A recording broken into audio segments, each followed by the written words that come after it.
L'année passée au Québec, il s'est vendu environ 950 000 vélos. C'est une augmentation de presque 60 % par rapport à la moyenne des 20 années précédentes. Ces vélos-là, il va falloir les entretenir et les réparer quand ils en ont besoin.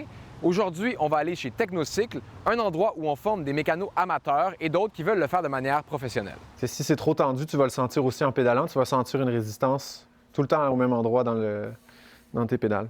On est vraiment en demande. On l'est depuis longtemps. Ça roule pas mal, mais là, avec le nouvel engouement pour le vélo, c'est sûr qu'on est vraiment très en demande. On a beaucoup de misère à fournir. On a des formations pratiquement à chaque fin de semaine. Là, ça va être... Puis même durant la semaine, on a des formations avec un à un. Ouais. Donc, en formation privée, exactement. Puis sinon, on en a toutes les fins de semaine. Et donc, on a accumulé beaucoup de gens sur notre liste d'attente pour les formations. Puis là, on est en train de remettre des formations à l'horaire pour l'automne. Puis juste avec la liste d'attente, ça va se remplir. Là.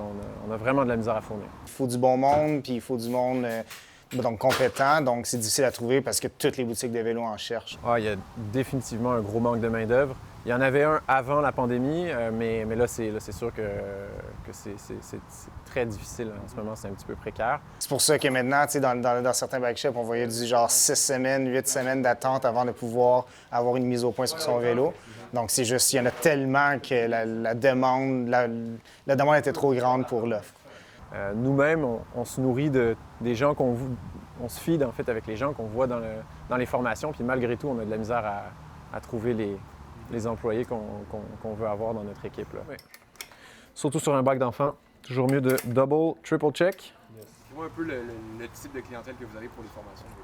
On a un peu de tout. On a du monsieur, madame, tout le monde qui ont un simple intérêt, qui viennent par curiosité. On entend beaucoup dans les formations qui disent je vais faire ma formation, puis comme ça, oui, je pouvais faire tout ce qui est de base, je vais pouvoir le faire sur mon propre vélo, puis le plus compliqué, on le laissera au bike shop. On a beaucoup de gens qui sont en changement de carrière. On en avait déjà avant la pandémie, mais là, on voit cette clientèle-là augmenter de plus en plus. Combien? 40, on a dit? 40.